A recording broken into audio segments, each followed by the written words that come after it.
You can challenge audiences with daring artistic visions, and you can get away with quite a lot if you have a mind to the basics of writing. The more edgy your idea, the more out there your vision, the more you want to challenge preconceptions, with the attendant risk of damaging something a lot of people really rather like, the more you must do to show you are capable of paying it off. If you can't grasp the most rudimentary constituents of thought, I am not likely to enjoy you challenging high concept or philosophy. Going back to the Chesterton's fence example I gave earlier, if you can't prove to me you understand at least the basics of what Star Wars is and is supposed to be, I am not interested in your subversive take on the franchise. Which inevitably means I've got to say a word or two about the overarching thematic goals of the Acolyte and the motives that I suspect prime them. I generally dislike moralism, because moralism so often and so easily supplants critique. If art is not allowed to disgust or offend you, then you don't have art to begin with. The Acolyte is an interesting test case because everything about it challenges our commitment to artistic license. Leslie Headland's past associations are well known, and yet while people of different backgrounds are condemned for lesser crimes with less evidence, think any man driven out of the industry for something as simple as a clumsy advance, Leslie has ascended in rank. We are in the thoroughly peculiar position where we lament the institutional corruption that allowed Harvey Weinstein to accrue so much power and influence, yet we're expected to be silent as this close associate demonstrably accrues so much power and influence, and it's seen as impolite to allege that institutional corruption might be playing a role in it. The artist then is morally suspect. She is difficult to defend. Try as I might, I can't think of a single legitimate reason for her to have been given charge of this show.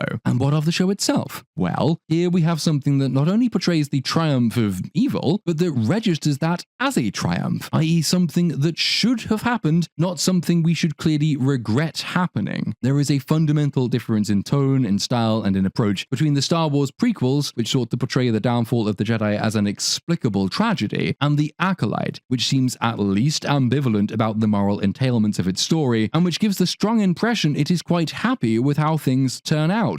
Here's a quote that doesn't reflect particularly well on her. Leslie: "It's such a triumph for me that in the making of it, there was no part of me that was like, I'm not going to fight for something. I'm going to get fucking Cortosis in there no matter what. I'm going to get Amandla in there doing her own action, which she had never done before, and she stepped the hell up in order to do that. I got to do a corruption arc. I got to do a female character who is choosing darkness and evil, which is honestly my brand. But then I got to do it in this world." Yep, it certainly is your brand, Leslie. I said we'd come back to that Collider interview, and now seems an appropriate juncture. There are several quotes there that pretty well jump off the page. For instance, having said Smilo Ren, the villain, remember, was one of the most relatable characters to her, Leslie expounded upon the point. Leslie: "When you asked about why I relate with the character so much, when he reveals himself and makes his statement of purpose, I had to rewrite that scene many times because the villain outlining his plan is so ridiculous. Really, the ultimate version of that is Heath Ledger's Joker. You're never gonna hit that, but that's the goal. So when I was rewriting the scene with him, all the way up to shooting, I was on the treadmill being like, what's he gonna say? And my wife, who is a huge part of my creative process, finally she said, what do you wanna say? Stop thinking of it like you have to somehow tap into a different guy. And again, Manny was giving this incredible performance all through this, so I'm like, how do I live up to this performance? My wife was like, what do you want to say? I was like, I want to say that people don't want me to exist as a gay woman, as a woman in this particular space, working in this wild sandbox. There's a whole crew of people who believed in me, but deep down I felt like I am unaccepted for who I am because of what I believe in and wanting to wield my power the way I'd like without having to answer to the legion of people that just exist out there. By the way, I think everybody feels this way. I think that's why it resonates when you're honest about yourself and you get personal about it. When he, Smilo, says, I want freedom, that's what I want. I just want freedom. I want to be able to just be out there and be myself and be that type of artist I want to be without having to answer to anybody. That's why I feel so close to him. I also feel like when I get into leadership positions, I do get very vulnerable. I'm not afraid to cry, you know what I mean? There's this feeling that for female directors, they can't cry. I was like, I'm gonna cry because this is my dream. I can't believe we're making making this, I am so truly impressed by everyone who has put their faith in me. That is why he, Smilo, represents the Avatar. Now, it is not unusual for a writer to put themselves into any one of their characters, even a villain. And ideally, though not necessarily, you do want the villain to have an explicable point of view. It's the idea that no man is a villain in his own story. Even Hitler thought he had a point. What's unusual, or at the very least indicative, is that the Acolyte doesn't simply afford the villain explanations for his actions, it's that it is not ultimately convinced he is a villain to begin with. What Leslie has done here, based on that solipsistic nonsense about a gender and sexuality next to nobody really gives a fuck about, is make the villain an avatar for her own conception of justice. Smilo wants freedom, the freedom to be himself, to live his life, to love. Leslie wants the freedom to be herself, to live her life, to love. And the Jedi are the unambiguously stultifying force that must be overthrown if Smilo, as an avatar for Leslie, is to have what he and she really deserve. Whereas with the prequels, we can see the flaws of the Jedi but lament their fall as the triumph of something worse, in the Acolyte, we have no cause to lament the defeat of the Jedi, because the Sith, or at any rate Smilo, represents something the creator herself believes is better. The Acolyte consciously sets out to eliminate even the perception of moral worth in the Jedi. To quote Leslie again, but here's the thing, on an emotional level for the audience, now having watched episode 7, you've got the light side and the dark side, Jedi and Sith, but who are you rooting for? Am I finding myself now rooting for the stranger, who I feel incredibly drawn to, who's made himself literally exposed? And Saul, who's been hiding this thing. So that sort of emotional impact of like, I hate what Saul did, but this is the bad guy, he's got the red lightsaber, what am I supposed to do? With the girls, it's similar. Who am I rooting for? I'm kind of rooting for Occupational Safety and Health Administration because I want her to restore her strength in the Force and tap into her negative feelings. But I'm also rooting for Fannie Mae because she was framed by everybody. She was on a quest to find justice in her own way, knowing that the institution would never hold these people accountable. Oh, except of course for all those moments where she did believe the institution would hold them accountable. What I'm going to do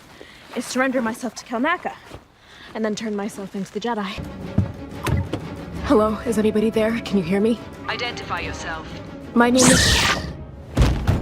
I want him to confess what he did. I want him to face the High Council, the Senate, the Republic. I want him to pay for his crimes. At no point in the interview, or seemingly in Leslie's mind, is there any treatment of what this ambiguity entails. That Smilo intruded on the Jedi unnecessarily by helping May hunt down and assassinate their masters, that he killed a dozen of them in cold blood, that he's seemingly working with Darth Plagueis and so enmeshed in the chain of events that will lead to Palpatine's essential and the rise of a tyrannical empire that probably wouldn't like Leslie's gender or her sexuality much either, doesn't seem to be a factor. Leslie tears down the Jedi because they represent an immediate restriction born of obligation. Being a Jedi entails moral standards, standards of behavior, restraint in matters of love, a broader duty to the form of justice, all of which stands in the way of Leslie's stated personal goal, this being her personal freedom to be whatever she wants to be, fuck whomever she wants to fuck, act however she wants to act. George Lucas never mounted an attack on what the Jedi represented, and his treatment of the Jedi in the prequels was a lament of the rise of a tyranny that was playing on his mind in the real world. Either you're with us, either you love freedom and with nations which embrace freedom, or you're with the enemy. If you're not with me, then you're my enemy. These terrorists must be pursued. They must be defeated. And the remaining Jedi will be hunted down and defeated. Our nation is at war. Our economy is in recession, and the civilized world faces unprecedented dangers. Yet the state of our union has never been stronger. But I assure you, my resolve has never been stronger. America and our friends and allies join with all those who want peace and security in the world. In order to ensure the security and continuing stability, the Republic will be reorganized into the first galactic empire!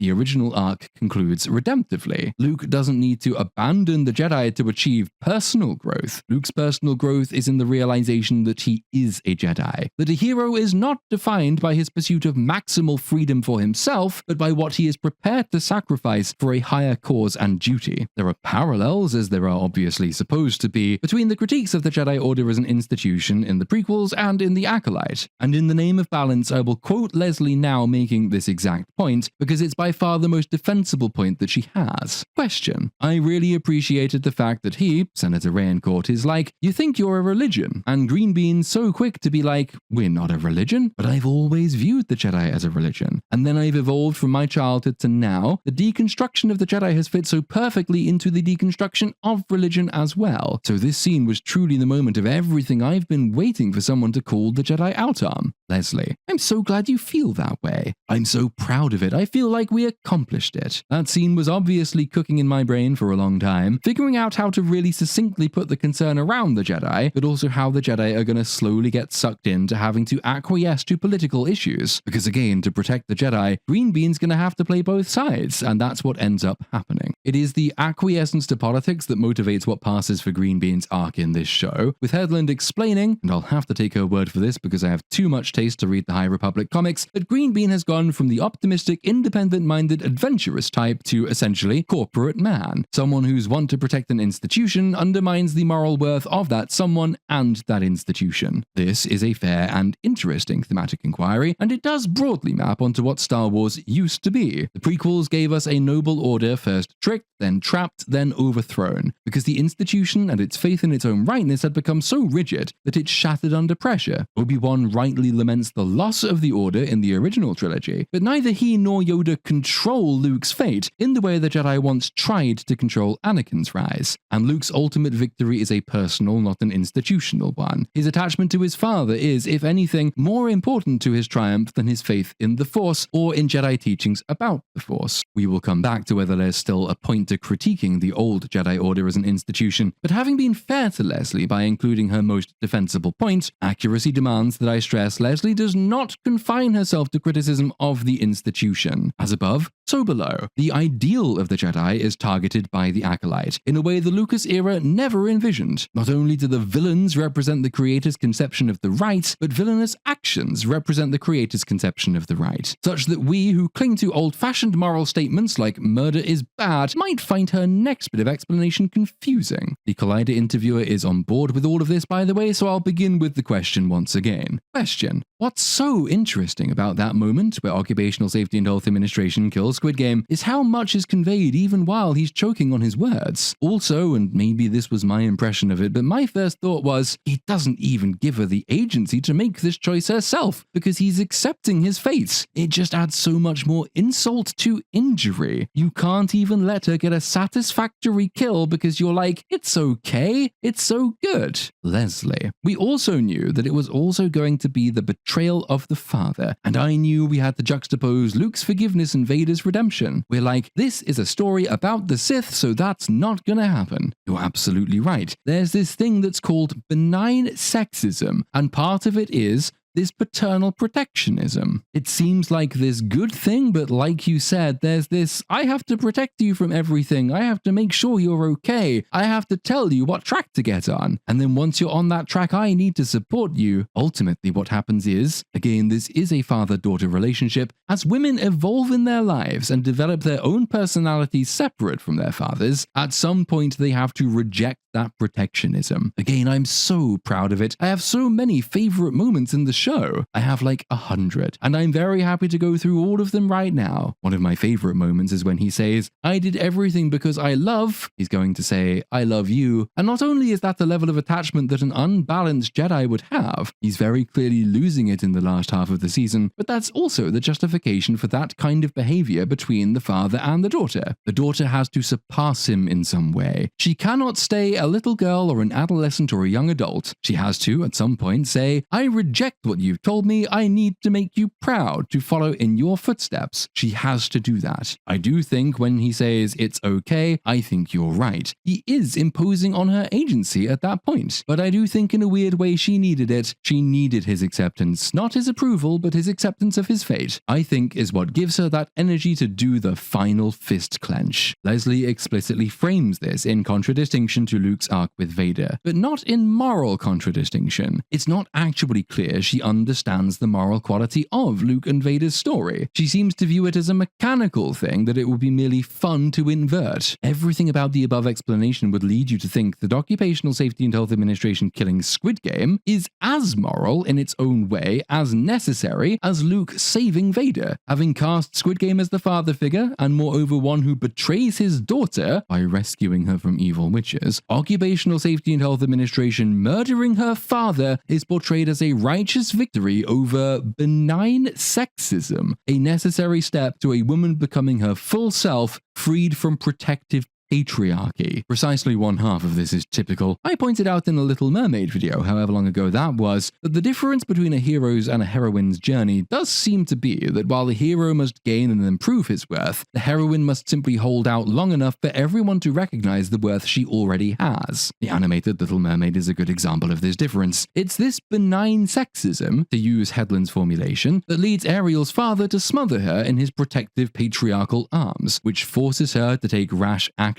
But the lesson in that film is learned mainly by the father, who has to realize Ariel was essentially right all along and so release her. The other half of Leslie's explanation is very much atypical and, frankly, quite disturbing. In Leslie Headland's Little Mermaid, Ariel would be justified in murdering her father if he refused to let her go. Her freedom is paramount, and any action taken in pursuit of it is right by definition. Even if the father with his dying breath told Ariel he loved her, this would be passed in Headland's schema as a regrettable expression of patriarchal control, a denial of Ariel's agency only to be celebrated if it gave her the strength to continue choking her father to death. Headland has the right to believe all of this, and she has the right to put it in anything she makes. If she actually believes it to be morally wrong and has just expressed herself poorly, she has the right to explore it in characters she creates. Hell, she has the right to do that even if she believes it to be right. But, like school shooter manifestos or neo-Nazi screeds or shipping fanfiction, the right to write them does not entail that you should be invited to officialize them. Plenty of wackos have written plenty of sick nonsense without being given $180 million